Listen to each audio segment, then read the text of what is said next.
Boa noite. Tempos atrás ouvíamos as pessoas dizerem que problemas como reumatismo e dores nas articulações eram doenças de velhos. Mas não é bem assim. Embora a maior incidência seja em pessoas acima de 60 anos, artrose, artrite e reumatismo, entre outros males, acometem pessoas de todas as idades. As dores surgem nos joelhos, nos dedos, na coluna, nos quadris, no tornozelo e as causas podem estar associadas ao sedentarismo, à obesidade e também a fatores genéticos. Entre os casos mais típicos está a artrite reumatoide, que acomete cerca de 1% da população e pode surgir na infância ou na terceira idade. No programa Opinião Pernambuco de hoje, nossos convidados discutem o tema doenças das articulações. Participam José Carlos Lima Filho, ortopedista, especialista em joelho. Sandra Andrade Lima, ortopedista e cirurgiã de mão. Rosinete Guimarães, reumatologista. Lembrando que o sinal digital da TVU já está no ar. Você pode acessar o canal reprogramando a sua TV. O canal digital da TVU é o 11.1. Bem, sejam bem-vindas e seja bem-vindo também, Dr. José Carlos. E a primeira pergunta que a gente faz, ela tem a ver com aquilo que a gente colocou na abertura do programa, né? Doenças das articulações são um mal para todas as idades? Em primeiro lugar, Valdir, eu gostaria de agradecer a oportunidade e, ao mesmo tempo, parabenizá-lo pela sua audiência. Bom, eu como cirurgião de joelho, praticamente eu atendo só a parte de joelho. Então, os casos que chegam com dores em várias articulações, eu normalmente encaminho casos para minha amiga Rosinete, que aqui está presente, a reumatologista, porque eu já conheço de longas datas e confio muito no trabalho dela. Eu faço a parte de joelho e tenho especialização nos Estados Unidos e na Itália, onde eu fiz minha pós-graduação, e eu tenho notado nos últimos tempos um avassalador avanço da cirurgia do joelho. E se você me der mais alguns minutos, ou a gente pode deixar para o final do programa, eu gostaria de falar de uma técnica que a gente trouxe agora, mais recente, para conversar sobre isso. Certo, exatamente. Então, a ideia do programa é a gente fazer um diagnóstico, a gente apresentar, né, as questões relacionadas à doença, discutir um pouco de causas e, na evolução, a gente vai chegar às formas de tratar, né, as doenças das articulações. Então, assim, como não deu tempo para o senhor trazer a resposta para aquela pergunta que eu tinha feito inicialmente, né, eu dou mais um tempinho. E a pergunta foi, esses problemas da articulação hoje são um mal que afetam pessoas independente da idade, doutor? Não, isso é independente da idade. Eu já operei casos de joelho e artrite reumatoide juvenil de pacientes de 5, 6 anos de idade, fazendo a chamada sinovectomia, a retirada da sinóvia, que é uma membrana que existe no joelho. Então, para você ter uma ideia, nessa idade, quer dizer, uma criança ainda, né? Então, isso, evidentemente, que com maior propriedade, a reumatologista vai falar, mas essas doenças não têm, claro, não são muito comuns, mas não tem idade para... Agora, a artrose, o que a gente vê é que hoje, por exemplo, nos Estados Unidos, 20 milhões de pessoas sofrem de artrose. E dessas, 700 mil são operadas de prótese, que é uma cirurgia muito grande, com grande risco de perda de sangue, e que hoje está sendo substituída por essa técnica nova que nós trouxemos agora lá de fora. Doutora Sandra Andrade Lima, a senhora é especialista em mãos, né? Mas a senhora tem uma formação também em ortopedia. E, assim, o que as pessoas colocam é que alguns avanços na tecnologia têm provocado novos hábitos na população, e essa população hoje ela está mais propensa a ter problemas nas articulações. E aí, ainda fazendo link com aquela nossa abertura, esses problemas, né, por serem novos e por terem uma relação direta com essas tecnologias que muitas vezes estão disponíveis para, sobretudo para as pessoas mais jovens, a impressão que dá é que as doenças estão migrando em diferentes faixas etárias. É mais ou menos isso que está acontecendo?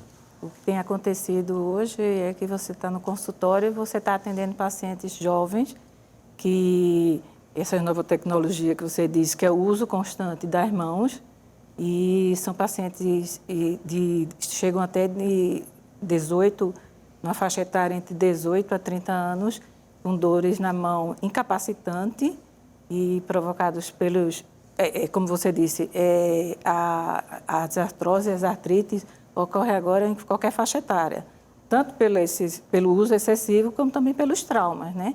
E hoje em dia a gente tem os vários acidentes, né?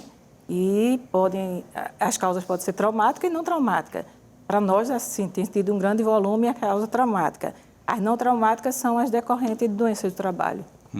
Doutora Rosinete, ainda uma fala mais conceitual, né? Depois a gente vai aqui topificar algumas doenças e tentar entender um pouco mais assim, a natureza de cada uma delas. Mas eu gostaria que a senhora falasse um pouco sobre essa relação tão imbricada entre a reumatologia e a ortopedia.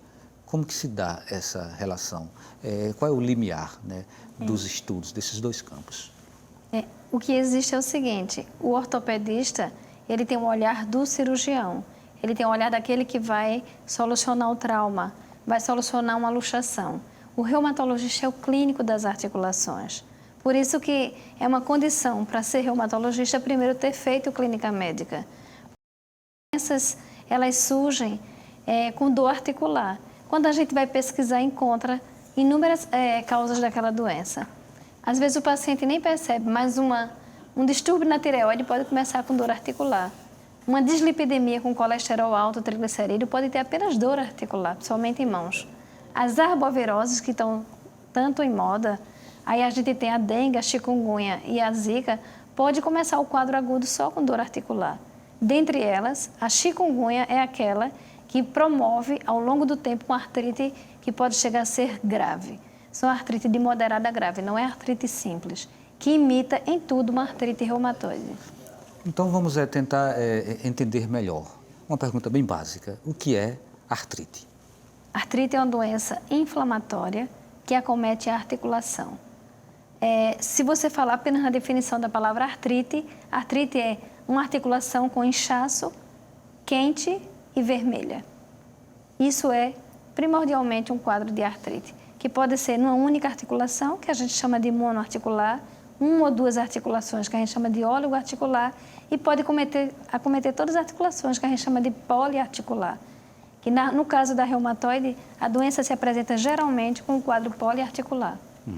Doutor José Carlos, qual a incidência de artrite num lugar como o Brasil, num lugar como Pernambuco, nas demandas para os consultórios médicos? É muito frequente as pessoas hoje apresentarem problemas de artrite?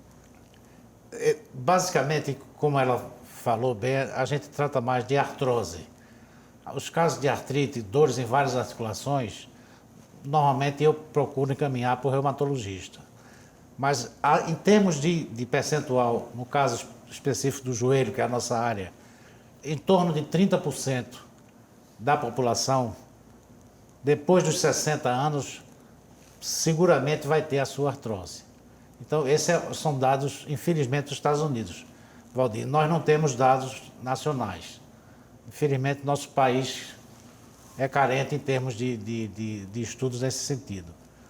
E, como eu disse, 20 nos Estados Unidos é que tem todos, esses são dados americanos, a artrose está se tornando mais frequente, principalmente pela questão da obesidade. Eu me lembro que eu tinha um professor lá nos Estados Unidos, quando eu fui estudar joelho, que me disse uma vez, Carlos, ele me chamava assim, não existe pneu de Volkswagen que aguente carroceria de caminhão. E é uma verdade. O excesso de peso causa dor nos joelhos. E essa é uma das causas que... E nos Estados Unidos a obesidade é uma epidemia, como você sabe, né? Esse é um ponto que eu vou levar também, que vou trazer também para o programa, essa questão das causas, né? O que leva as pessoas a serem acometidas por essas doenças. E já que o senhor tocou aqui em artrose, vamos tentar entender agora a diferença. Para vocês é muito fácil, né, ter essa compreensão, porque é o dia a dia da profissão. Mas é possível que para algumas pessoas haja alguma dúvida. Então, como que a gente estabelece a diferença entre, por exemplo, artrite e artrose? doutora Sandra Andrade. Como Rosinete falou, a artrite é um processo inflamatório localizado na articulação, que tem como quadro clínico o edema, o calor e o rubor. O rubor é a vermelhidão, certo? A artrose, para diferenciar, que confunde muito, a artrose é quando ocorre um desgaste da superfície articular. Eu vou até falar assim, como eu falo para o meu paciente. Eu falo, você conhece o osso da galinha? Que tem aquela partezinha branca, para ser assim, para explicar bem claro.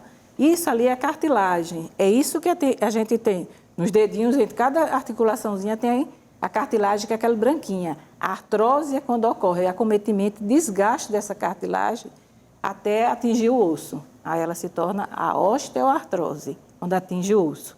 É diferente. Ok, então vamos chegar agora nessa questão da obesidade, né, que é um problema. E aí sim, o Dr. José Carlos, ele trouxe uma metáfora, né, bem interessante, essa questão do carro pequeno do carro pequeno. Do pneu pequeno com o pneu pequeno com uma carga muito grande. Foi, se esse professor me falou, eu nunca mais esqueci disso. Então, vamos lá, né? A sociedade hoje está, muita gente passando do peso. E o que se coloca é que esse excesso de peso pode levar a problemas nas articulações.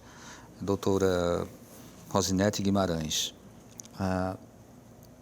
é dessa forma mesmo? Como a sociedade está, ou deve fazer para evitar que um excesso de peso, que uma alimentação exagerada, que o sedentarismo que muitas vezes leva a uma obesidade, possam interferir e possam se refletir em dores que ela venha a sentir em suas articulações? Com certeza. O que a gente percebe é que a nossa população está envelhecendo. Então, nós temos mais pacientes com a idade avançada, né, acima de 40, 60 anos e com obesidade. Porque como houve uma melhora do poder aquisitivo da população, então se hoje as pessoas têm uma avidez maior pelo alimento, comem alimentos errados, os fast food da vida. Esses fast food já começam na infância, na adolescência. São crianças que vão para a sala de aula e no intervalo comem alimentos que são errados, vão tendo sobrepeso. Desse sobrepeso surge a obesidade. Com a idade surge também as doenças da própria idade, como a diabetes, que é uma diabetes que ocorre na fase mais tardia, que a gente chama de diabetes tipo 2, as dislipidemia, com alterações do seu colesterol, triglicerídeo e principalmente a alteração do ácido úrico, que a gente chama de uma doença chamada hiperuricemia, que é vulgarmente conhecida como gota úrica, né, como gota, porque foi assim, uma denominação dada e ela comete primordialmente os joelhos. Outra coisa que também a gente percebe, além de uma dieta errada, às vezes são posturas viciosas no trabalho. Então, hoje a gente tem uma leva de pessoas com uma doença chamada Ler-Dort, que ela é pura e simplesmente causada pela má postura no ambiente de trabalho. A gente aprofunda mais um pouco essa questão relacionada à postura, né? Eu vou trazer ainda para o Dr. José Carlos a questão da obesidade, a questão do excesso de peso e até que ponto isso interfere, por exemplo, nas articulações do joelho, né? Então a gente chama um intervalo e na volta a gente dá prosseguimento a essa nossa conversa. O Opinião Pernambuco volta daqui a pouquinho.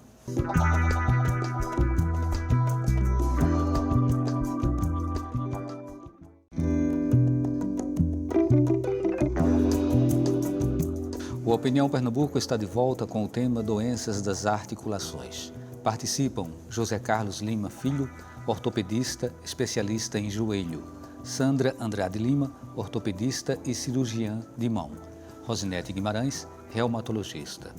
Doutor José Carlos Lima, antigamente as pessoas rezavam muito de joelhos e não reclamavam tanto, né, dos joelhos. Ultimamente, o que mais a gente encontra é pessoas, caramba, meu joelho está doendo, estou com um problema no joelho.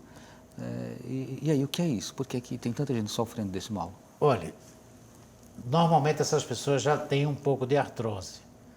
É o que eu digo, falo sempre no meu consultório. Os 4 venenos, no caso da mulher, para o joelho. O sapato alto, o ajoelhar, o agachar e o subir escadas. Não deve ser feito mais. O senhor falou mulher, mas não deve ser feito por ninguém. Por ninguém. O homem, bom, sapato alto, no caso do homem, não estaria excluído, obviamente. Mas o agachamento, a escada e o ajoelhar, porque normalmente uma pessoa com o joelho sadio ajoelha sem problema. Quando tem algum princípio de artrose, e eu queria aproveitar, Valdir, se você me permitir, dizer que a artrose não é só obesidade, não. Existem outras causas. Causas traumáticas, sequelas de fraturas, pessoas que têm uma condição genética. Isso a gente tem observado muito atualmente. Eu tive também recentemente num congresso lá no exterior e um professor americano mostrou já um gene, ele descobriu um gene que transmite essa artrose. Eu fiquei curioso quando o senhor disse que não pode subir a escada, nem pode ajoelhar, mas isso com que frequência? Quer dizer, fazer isso...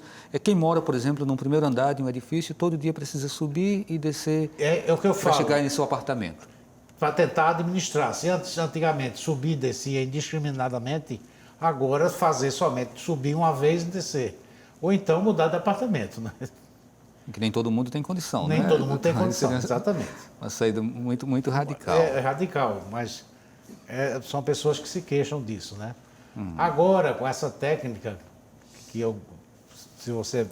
quando nós chegarmos na parte de tratamento, a gente consegue cauterizar os nervos e a pessoa consegue subir escadas sem dor. Mas isso quando tem a artrose e já foi tentado outros métodos de tratamento. Certo. Eu me comprometo com o senhor que no começo do primeiro bloco a gente já traz essa questão dos tratamentos. Por exemplo, hoje as pessoas fazem muitas atividades físicas e nas atividades físicas elas flexionam muito, né? Os joelhos, flexionam as mãos também. Aí para rodar um pouquinho, vamos passar para a doutora. Doutora, essas práticas esportivas, até que ponto elas podem comprometer as articulações? Que tipo de acompanhamento é necessário para que isso não chegue a acontecer? Eu sempre falo para os meus pacientes, é importantíssimo a prática de exercício físico, sob supervisão de um professor, um personal, alguma coisa, que depende de quem tem a condição. Hoje mesmo, em dia, a prefeitura oferece essas academias da cidade, em que elas são excelentes.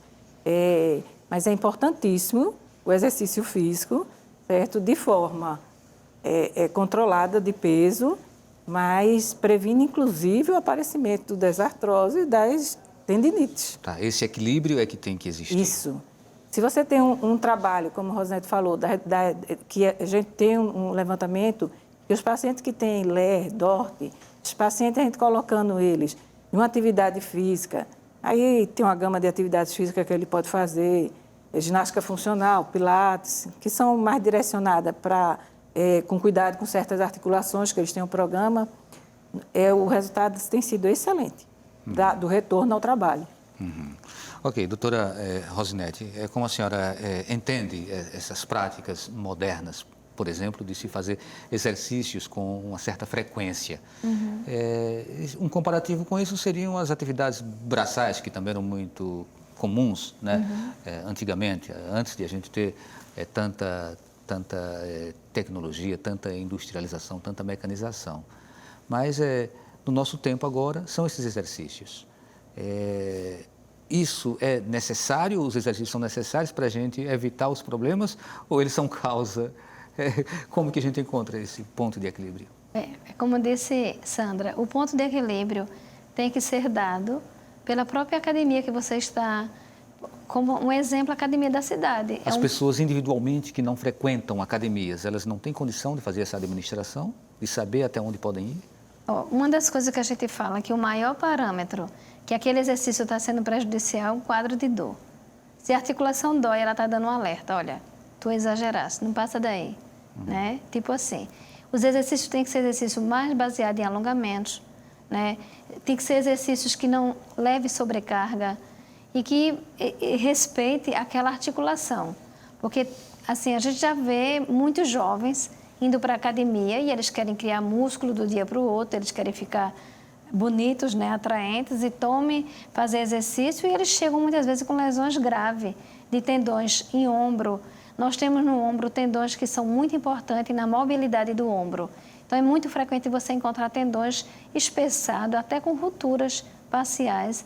Já vi casos até de rupturas totais, de paciente que usava muito peso nas durante a academia. Então, isso ocorre demais. Por exemplo, o exercício de correr, de andar, é um exercício muito bom. Mas se você está fazendo aquele exercício e toda vez ao terminar, ou antes de terminar, surge a dor, ali já é um alerta para você não continuar e procurar ajuda médica. Era isso que eu ia perguntar ao doutor José Carlos. Então, essas caminhadas que as pessoas fazem normalmente, enquanto não houver dor, isso possivelmente não está trazendo nenhum tipo de dano. A pelada, o jogo de futebol, né, que os jovens hoje praticam muito. Porque às vezes os doentes dizem, eu senti uma dor normal.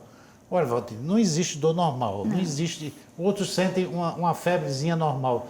Você já ouviu falar de febre normal? Não existe febre normal.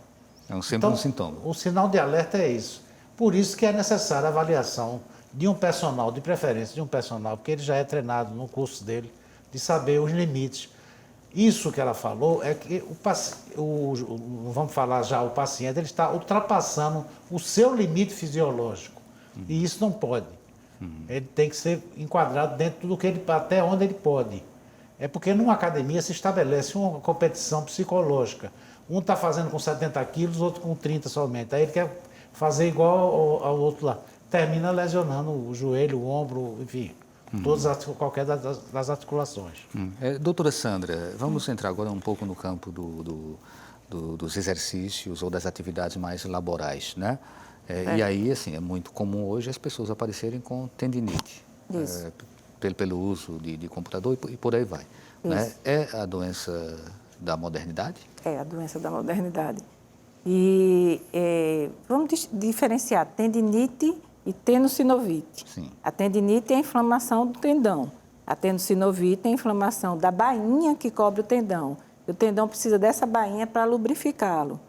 Então, existe essa diferença, né?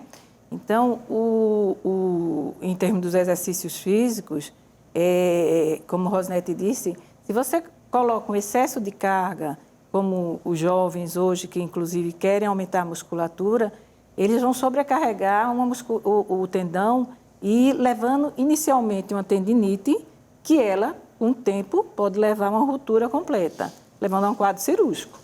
Certo? No caso ainda da utilização de aparelhos como o celular, né? A gente vê pessoas hoje que passam o dia todinho fazendo a digitação, às vezes com 2 dedos, e até que ponto isso pode prejudicar essa articulação? Aí, na cirurgia da mão, a gente já deu o diagnóstico que se chama WhatsApp Knit, que é o uso do WhatsApp com o polegar. O polegar é um dedo assim, o dedo mais importante da mão, todo mundo sabe, em que ele tem vários eixos de movimento. Então, o fato de ele no celular, ele está no teclado, ele vai para todos os lados. E o mais comum é justamente a tendinite do flexor profundo do polegar. Eu atendo adolescentes e com a mãe chegando aqui, ele não consegue fazer a prova, doutora, porque ele não consegue pegar, porque o polegar é importante para a pinça. Então, eu tenho que ficar imobilizando essas crianças por causa do excesso do uso do celular. Quer dizer, é muito frequente esse tipo Muito frequente. A WhatsApp Knit é muito frequente. Poxa. Doutora Rosinete, eu queria que a senhora desse a sua opinião também e, na sequência, já falasse um pouquinho sobre outros tipos de doenças reumáticas, né, que são muito comuns na sociedade contemporânea. Ok. Tendinite e tendinossinovite, elas são diagnosticadas quase que diariamente no consultório médico, seja na rede privada, seja na rede pública. E o volume de paciente vai aumentando cada vez mais. A gente percebe entre os bancários, por exemplo, o uso excessivo do teclado e rápido. Porque quando a gente tinha, na era da máquina de escrever, então a gente emitia força, então a gente não podia ser tão rápido. Com agora o uso do computador, as teclas são muito levezinhas. Então, você nem percebe, está tocando nelas numa rapidez fora do comum. É como se minha mão trabalha mais rápido que a minha mente. Ainda que meu pensamento seja tão rápido, a mão ainda está mais rápida. E ela não foi construída, a mão da gente não foi produzida para isso. E essa mão não fica só aqui. Esses movimentos, eles vão né, se propagando ao longo do cotovelo, ombro e coluna cervical. Então, a gente tem muitos pacientes que chegam no consultório com dor em toda essa região, da cervical até os dedos da mão. Paciente que às vezes chega com um pescoço que nem consegue mais mobilizar, com um ombro que não consegue elevar, nem fazer uma rotação interna, não pode pegar nada lá atrás. É muito comum as mulheres chegarem dizendo assim, doutora, estou com dificuldade de pentear o cabelo, de atacar um sutiã, de pendurar uma roupa no varal, muitas vezes de pegar uma criancinha no colo. Os homens chegam para a gente, doutora, eu perdi o movimento, não consigo fazer coisas fáceis, como abrir a tampa de uma garrafa, rodar a maçaneta, que são coisas fáceis. Mas eles vão perdendo mesmo os movimentos.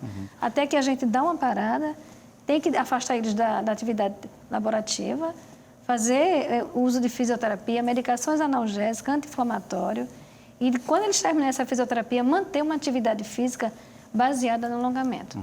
Então, a outra parte da pergunta a senhora traz daqui a pouco. Eu vou voltar para o doutor José Carlos. Doutor José Carlos, e o hábito de dirigir? Algumas pessoas hoje, elas têm, inclusive, o carro automático para passar menos marcha.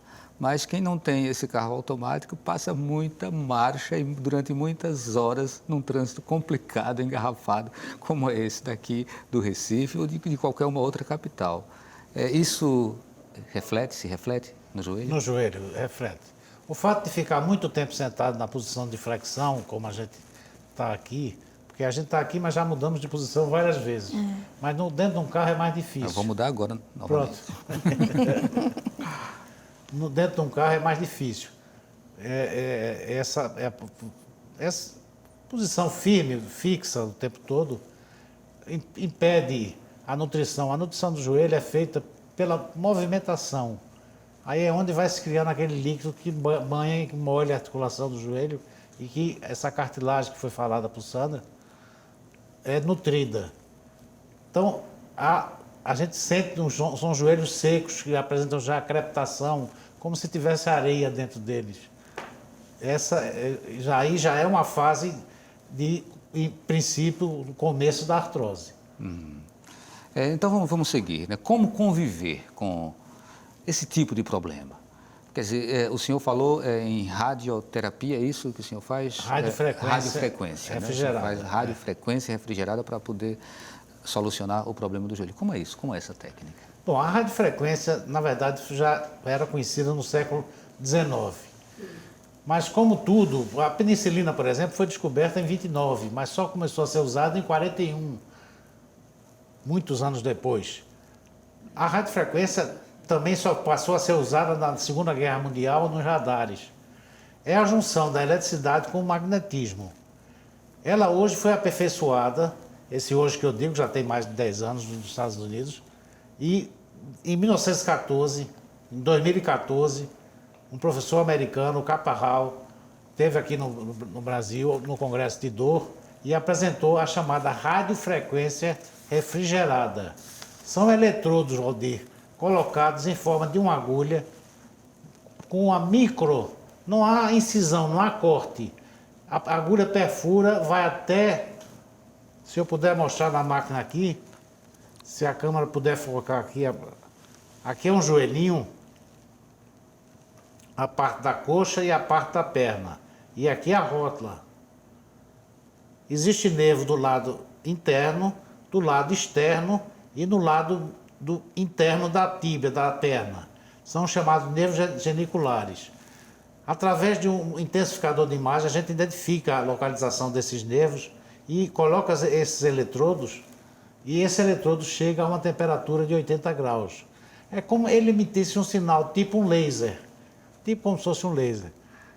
Então, esses 80 graus, ele consegue degradar o nervo desaparece, perde, é como se a gente fizesse uma cauterização. Esse procedimento refrigerado agora, de 2014 para cá, 3 anos aqui no Brasil está se fazendo, tem a vantagem de aumentar a área exposta, quer dizer, não deixar nenhum ramozinho do nervo livre. É como se fosse cauterizar os nervos. Isso dispensa a utilização de outros medicamentos? Isso são pacientes que foram testados com anti-inflamatórios, com fisioterapia e não resolveram. Não é, a gente não faz de início, não. É uma coisa que eu acho que a gente poderia ainda esclarecer melhor. Até que ponto os tratamentos que são feitos em problemas de articulação, de uma forma geral, eles são eficazes ou eles são paliativos? Até que ponto existe uma reincidência ou esses problemas eles retornam? A gente deixa essa pergunta no ar e a gente busca a resposta no próximo bloco. Então a gente volta daqui a pouquinho.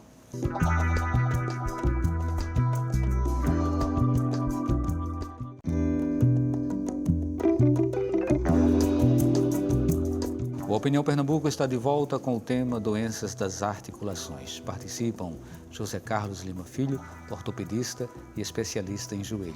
Sandra Andrade Lima, ortopedista e cirurgiã de mão. Rosinete Guimarães, reumatologista. Doutora Sandra, a gente tinha deixado no ar a pergunta sobre a possibilidade ou não de retorno quando você faz um tratamento nas suas articulações. Certo. Esses tratamentos, eles são eficazes o suficiente para não haver um retorno com frequência? Ou seja, você curou do joelho, por exemplo, você está bom, você curou de um problema de tendinite, você está bom ou não? Como que é esse acompanhamento para que a coisa não volte? Pois é. O que eu estava comentando é que justamente isso. Eu tinha as doenças dos idosos, tipo síndrome do túnel do carpo, as artroses do polegar, as tendinites de Kervin, que antigamente eu só operava pacientes idosos, não, pacientes acima de 50 anos. Hoje em dia tem ocorrido uma frequência maior nos pacientes jovens. Aqueles pacientes que sofrem sobrecarga, que têm as lesões de esforço repetitivo. Esses pacientes têm, inicialmente, o tratamento anti-inflamatório, afastamento da atividade e fisioterapia. Só que eles retornam, eles são bancários, são fábricas. Hoje em dia, o trabalho manual é muito rápido, porque é produção, se chama produção, tudo. E nesses pacientes, quando ela se torna crônica, a tendinite, elas são cirúrgicas. Ele se desenvolve, e o túnel do carpo também, que é um aprisionamento do nervo a nível do punho, que normalmente a gente operava em pacientes mais velhos, hoje em dia a gente tem feito em pacientes mais jovens. O empregador brasileiro está preparado para ter consciência sobre esse tipo de problema? Não sinto muito, não. Eu acho que devia ser feito... Tem gerado demissão? Isso. Gerado muita demissão e os pacientes vêm à nossa procura justamente para dar laudo, e com o advogado perguntando. A gente não pode dar o nexo causal, só o médico do trabalho, né? Mas a gente afirma que ele vem sendo tratado há 5 anos atrás, diz todo tipo de tratamento que fez. O trabalhador pode recorrer, caso seja demitido por um motivo desse? Ele geralmente recorre. Doutora Rosinete, a artrite reumatoide, o que é, de fato? A artrite reumatoide é uma doença inflamatória que acomete todas as articulações. 1% da população é acometida pela doença, que tem um padrão genético e familiar. Ela não é uma doença puramente genética. Vou dar um exemplo de puramente genética. Se eu tenho um traço da anemia falciforme, meu filho vai ter anemia falciforme. O que seria anemia falciforme? Anemia falciforme é uma patologia que atinge exatamente as hemácias, que elas ficam em forma de foice. E são hemácias que têm um poder de levar o oxigênio baixo. Então, são pessoas que trabalham com oxigênio em baixa. Então, eles têm doenças inflamatórias em periferia, porque o oxigênio não foi bem na perna, fazem úlceras, né? Tem um acometimento nesta área. A artrite reumatoide é uma doença que a gente tem uma história assim, minha avó tinha, né? Um irmão tem, a minha prima tem. Não é obrigatório que a mãe tenha e o filho vá ter. Mas o que é que acontece? São pessoas jovens, geralmente mulheres, em plena fase produtiva de suas vidas. Acometem mais mulheres entre 20 e 40 anos e que são acometidas de uma riqueza de sinais, com todas as articulações doendo, dificultando muitas vezes a deambulação. As pacientes ou os pacientes masculinos acordam com rigidez matinal. O que é a rigidez matinal? É um entrevamento, como se tivesse entrevado as articulações, uma dificuldade de abrir as mãos, de levantar, às vezes precisa até de ajuda nas fases mais agudas. Então, teve esse tipo de sintoma, já deve deve imediatamente pensar. procurar o médico, né? Eu pediria agora a compreensão de vocês e um pouco de ajuda até para poder a gente contemplar uma quantidade maior, né, de pessoas que estão passando perguntas. Então, assim, que as respostas elas fossem bem rápidas, né, o mais enxutas possível. A primeira pergunta é do Alceu Belas, do bairro da Torre. Ele pergunta: em uma cirurgia de menisco, o médico raspou minha artrose, daí passei a sentir muitas dores. Existe algum remédio para aliviar as dores, doutor? A gente precisaria avaliar o grau da artrose que está, através de uma ressonância magnética. Esses são daqueles casos que eu citei da radiofrequência refrigerada. Se ele não está resolvendo com a fisioterapia nem com tratamentos outros, teria a indicação de fazer a cauterização dos nervos do joelho, porque o menisco não se repõe mais. A pergunta de Neuraci Berenguer: é normal as dores da artrose serem muito fortes? Poderia responder, doutora Sandra? Sim, sim, dependendo, como o Zé Carlos falou, do grau da artrose. Ela vai de leve, moderada a severa. A artrose severa é praticamente incapacitante, né? Aí vai necessitar na mão ou de uma prótese ou de uma artrodese. A artrodese é quando a gente faz a fusão de uma das partes do dedo ou do punho e ele só movimenta, ele deixa de movimentar, mas em troca ele não sente mais dores. Doutora Rosinete, o Ivan de Oliveira, ele pergunta, ele diz, né, tive chikungunya no ano passado e até hoje sinto dores muito fortes nas articulações. Essa foi a Isso melhor é normal? pergunta. O que posso fazer para melhorar? Eu já vi várias pessoas reclamando disso. Essa foi a melhor pergunta. Das arboviroses, que é composta pela dengue, chikungunya e zika vírus, a única que promove um quadro de artrite grave é a chikungunya. A gente tem, assim, quem mais estuda chikungunya no Brasil é Pernambuco, porque o número de casos aqui foi muito grande. E assim, nós temos agora protocolos que são assumidos pelo Brasil inteiro. A chikungunya é uma doença semelhante à artrite reumatoide, que acomete todas as articulações. Na fase aguda, o paciente tem uma verdadeira dificuldade de deambular, de levantar pela manhã, de fazer suas atividades mínimas, a higiene pessoal, sentar na mesa e tomar o seu café da manhã, tudo ele vai ter dificuldade. Então, a gente tem que entrar com analgesia pesada, que haja no sistema nervoso central e também anti-inflamatório. A gente entra com medicações que a gente só usa na artrite reumatoide. Usamos também antinevrítico, porque ela deixa uma dormência e formigamentos intensos, além de uma dor lancinante nas articulações, porque o formigamento e o queimor, o ardor que a junta tem, é uma forma de dor.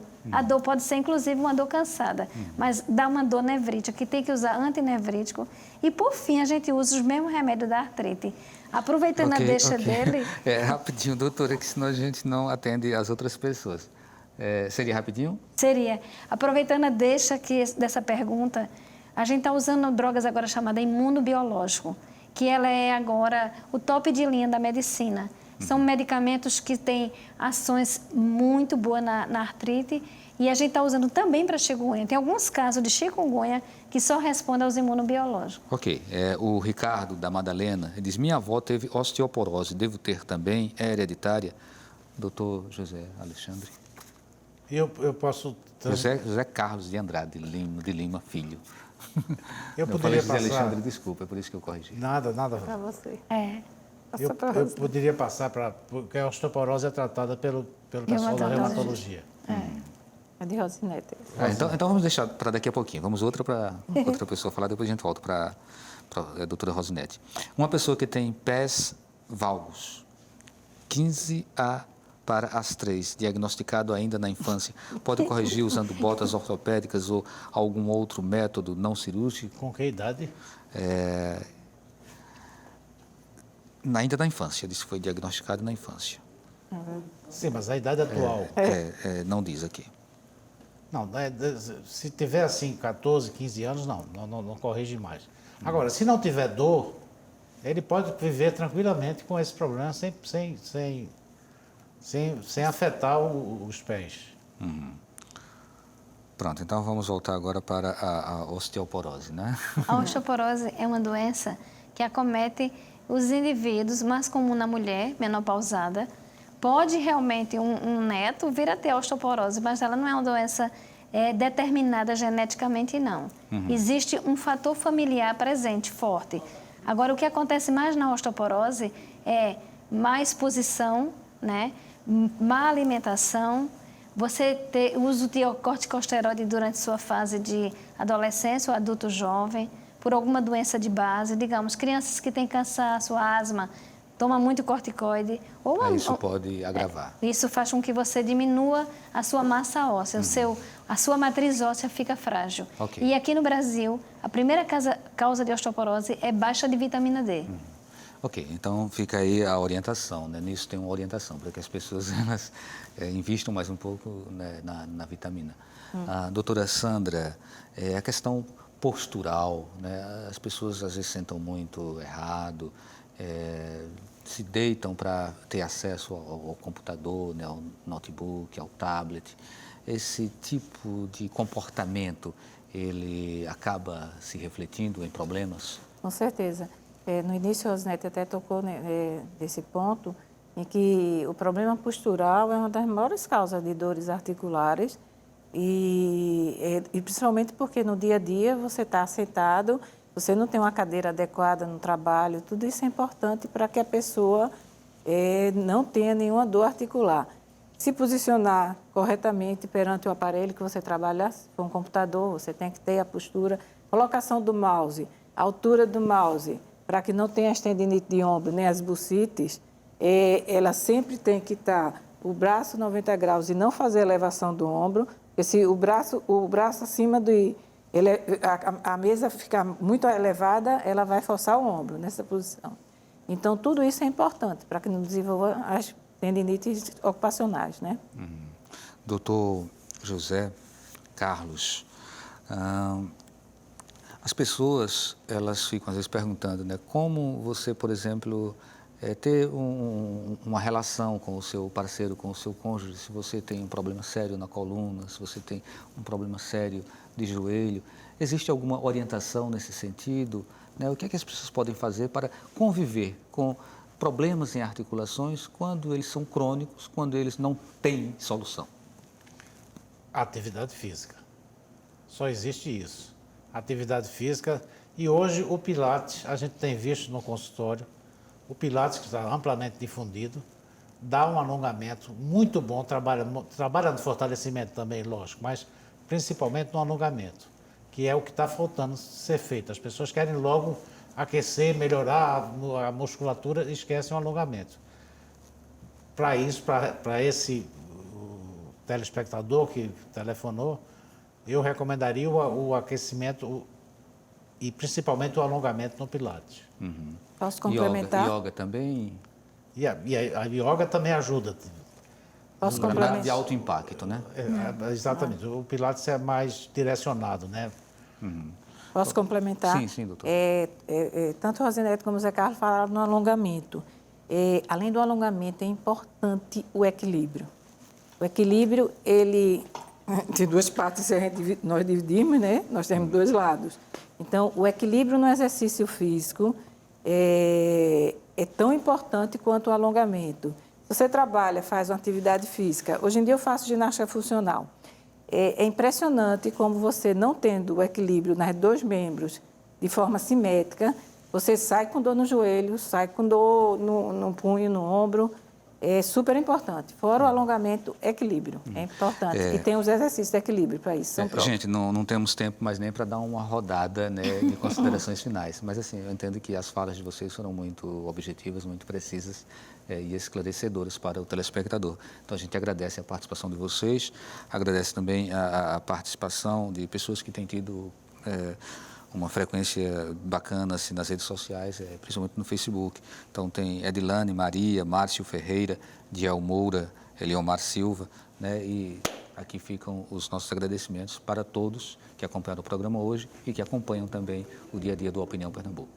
Boa noite e até o próximo programa.